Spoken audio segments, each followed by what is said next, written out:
सोनीपत दिल्ली के नजदीक स्वर्णपथ, सबसे शिक्षित शहर, सबसे एडवांस शहर, और यहाँ पिछले 12 साल से भारतीय जनता पार्टी की सरकार, फिर भी जो सरकार कहती है, जो पार्टी कहती है कि वो बेदाग है, पूरी तरह भ्रष्टाचार उनका कोई मुद्दा है, लेकिन आज भी भ्रष्टाचार एक बहुत बड़ा मुद्दा है। दो महिलाओं की दांव, जो साख है वो दांव पर लगी है, क्योंकि उनके दोनों के पति कैंडिडेट हैं। भारतीय जनता पार्टी के राजीव जैन और कांग्रेस से कमल दीवान। कैंडिडेट भले ही पुरुष हैं, लेकिन दोनों की पत्नियों ने पूरा दमखम लगा रखा। भाई, हमने एक कथाएं सुनी थी कि सावित्री सत्यवान की सांसों को भी वापस ले आई थी यमराज से। यहाँ वो तो दंत कथा थी, लेकिन यहाँ तो हकीकत में है कि दोनों पत्नियां अपने पति को मेयर के पद के सिंहासन पर बिठाने के लिए जी जान से जुटी हुई हैं। भाई हमारे साथ भारतीय जनता पार्टी के कैंडिडेट राजीव जैन की पत्नी है, पूर्व में मंत्री रही हैं, कविता जैन जी, जिन्होंने पूरा दमखम लगा रखा है। और एक और देख रहे होंगे, चुनाव प्रचार इस टाइम बड़ा हाईटेक है, ना केवल जैसे मीडिया के माध्यम से अपनी बात रखी जा रही, बल्कि अपना खुद का भी एक जो प्रचार का एक तरीका है ना, एआई ने बिल्कुल जबरदस्त वो उतार रखा है। अभी जैसे जीत ही गए, क्योंकि दो प्रत्याशी हैं, दोनों की पत्नियां चुनावी मैदान में पूरी कमांड संभाल रखी है। इनका तो वैसे भी संगठन का अनुभव। कविता मैडम, पहले तो आपको बधाई हो कि दोबारा से आप पे सरकार ने आप पे मौका जताया और पार्टी ने। कैसा चल रहा है प्रचार? देखिए, चुनाव प्रचार हमारा भारतीय जनता पार्टी का हमारे मेयर प्रत्याशी के लिए और 22 वार्ड के पार्षदों के लिए बहुत बढ़िया चल रहा है। और मैं समझती हूँ कि आज इस समय कोई दूसरी पार्टी नहीं है, और निश्चित रूप से हम 23 के 23 ये जो कमल के निशान है, कमल के फूल जीतकर हम मोदी जी की झोली में डालने वाले हैं। उसका रीज़न ये है क्योंकि आज ना केवल केंद्र में, प्रदेश के अंदर, आज हमारे लोकल लेवल पर, यानी कि हमारे प्रधानमंत्री के रूप में नरेंद्र मोदी जी, मुख्यमंत्री के रूप में नायब सैनी जी, हमारे यहाँ पर विधायक की कड़ी भी है।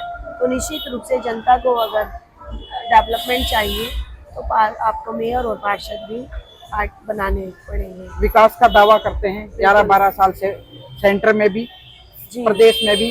आप भी मंत्री रहे हैं, और 10 महीने से ये भी, उससे पहले था जो मेयर, आप ही की पार्टी में भले ही चलेगा। विकास का फिर क्या जरूरत है? विकास और भ्रष्टाचार के आरोप तो लगातार लग ही रहे हैं। देखिए, दोनों चीजें क्लियर कर दें। देखिए, सबसे पहली बात तो यही है कि जिस तरह से अगर आप कंपेयर करें चीज़ों को, कि 2014 से पहले भ्रष्टाचार किस चरम सीमा पर था, कहाँ तक भ्रष्टाचार की जो जड़ें हैं वो फैली हुई थी। अब कोई कम है? पूरे देश के अंदर आंदोलन था। तो निश्चित रूप से आप, अगर मैं फॉर एग्जांपल आपको बताऊं कि किस तरह से भ्रष्टाचार कम हुआ है, for example direct benefit transfer आपने सुना होगा।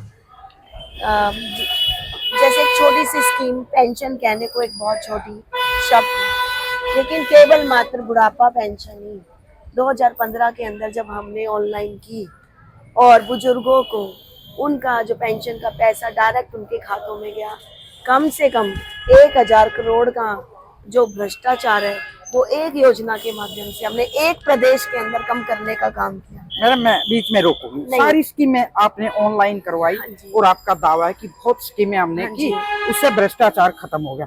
कितने भ्रष्टाचार के मामले और आरोप आपके सामने हैं? देखिए, आरोप तो ऐसी बात नहीं है, आरोप लगते रहे, आगे भी लगते रहेंगे, लेकिन आरोप के बाद आप उस सच्चाई की किस तह तक जाते हो। आज हमारे प्रधानमंत्री जी, चाहे पहले मुख्यमंत्री मनोहर जी थे, चाहे अब नायब सैनी जी हैं, उन्होंने हमेशा से अपने आप को प्रधान सेवक के रूप में रखा है, और जीरो टॉलरेंस करप्शन हमारी पॉलिसी रही है। और हमारे एक ये भी कहा गया है, और अभी भी आप देखोगे कि पंचकुला के अंदर जो बैंकों के घोटाला सामने आया है, पहली बार इतिहास में हुआ होगा कि आईएएस अधिकारी तक भी सस्पेंड किए गए हैं। तो हमारी जो नीति बिल्कुल साफ है, और बहुत हद तक आज जो गरीब आदमी या जितनी भी योजनाएं थी जिनको बेनिफिट मिलता था, जिसके माध्यम से अधिकारी या नेतागण अपनी जेबें भरते थे, आज जनता तक उनका जो स्कीमों का लाभ है वो डायरेक्ट मिलता है। और दूसरा, जो करप्शन आप जो कहते हो वो वाइस वर्सा होता है, वो एक तरफ से नहीं चलता, वो डुएल होता है। और मैं आज भी दावे के साथ कहती हूँ कि अगर जनता भ्रष्टाचार को रोकना चाहे तो कोई माई का लाल ऐसा नहीं है जो भ्रष्टाचार कर सके। ठीक है। तो इन सब चीजों में बहुत सारी पॉलिसीज हमने ऐसी बनाई है जो किया है, और विकास भी आप देख सकते हैं हर स्तर पर, चाहे वो रोड्स का डेवलपमेंट हो, सिटीज का हो, विलेजेस का हो। विकास की परिभाषा क्या है? ठीक तो है। यही सब चीजें परिभाषा होती है जी। आप परिवर्तन आप देख सकते हैं। जीरो टॉलरेंस की बात कर रहे हैं और आप मंत्री भी हैं, बड़े लेवल की बात भी करते हैं। जीरो टॉलरेंस में देखा जाए जितने भ्रष्टाचारी आपने बताए थे आज वो सारी पार्टी में आपकी शोभा बने हुए, देखो भाई हमारे पास आ गए, अब ये सब ठीक हो गए। देखिए, जिनके ऊपर भी जब भी कभी भ्रष्टाचार के आरोप लगे, जो आज हमारी जो आप कह रहे हो, तो जब वो अपने दाग उनका जो क्लियर होने के बाद, जांच होने के बाद, और उनको शामिल किया गया है। 10 दिन पहले एक दिन भ्रष्टाचारी आपके बराबर में बैठा, नेक्स्ट टाइम हो जाता। बता, वो देखिए अभी आप वाले हुए हैं शामिल, आप वाले सारे बोलते थे कि अब कहीं भी चले जाएंगे हम, बट बीजेपी में नहीं जाएंगे, और उन्हें देखा होगा आपने, वो आप ही की पार्टी में शामिल हो गए। मैम अभी भाई मैंने जस्ट जो कविता जैन है, राजीव जैन की पत्नी कैंडिडेट की, उनसे भी बात की, और अभी जो कांग्रेस के कमल दीवान है उनकी धर्मपत्नी मेघा से बात की। मैंने सुबह उस वीडियो में जिक्र किया है, तो ये कितनी मेहनत कर रही हैं उनको उस सिंहासन पर बिठाने के लिए, अब इनसे भी जानते हैं। मैम अभी मैं कविता जैन से बात करके आई, उन्होंने बहुत मेहनत कर रही है, उनको किसी तरह भी चाहिए सिंहासन पर बिठाना, पत्नियों ने पूरी कमांड संभाल रखी है, तो आप क्या कर रही हैं? मैं बड़ी मुश्किल से पकड़े हैं आपको, मैं सुबह से आपके पीछे पीछे घूम रही थी। मेघा दीवान से पूछ लेते हैं। नमस्कार जी। ये तो टाइम ही है मेहनत करने का, और बल्कि जो पद के लिए हम मेहनत कर रहे हैं उस पद में किसी भी टाइम हमें मेहनत करनी पड़ेगी, पूरे शहर के लिए मेहनत करनी है, हर टाइम पे करनी है। तो आजकल सुबह शुरू पता नहीं कब होती है, 4-5 बजे, और रात का भी नहीं पता। ओके। तो बस अब मेहनत करने का टाइम है, और जनता ने विश्वास दिखाया हमारे अंदर, तो उनके विश्वास पे हम पूरे उतरना चाहते हैं। केंद्र में सरकार है, राज्य में है, और बड़ा संगठन है, पावर है, पैसा भी है, आपके पास क्या है? वो बीजेपी की बात की है मैंने।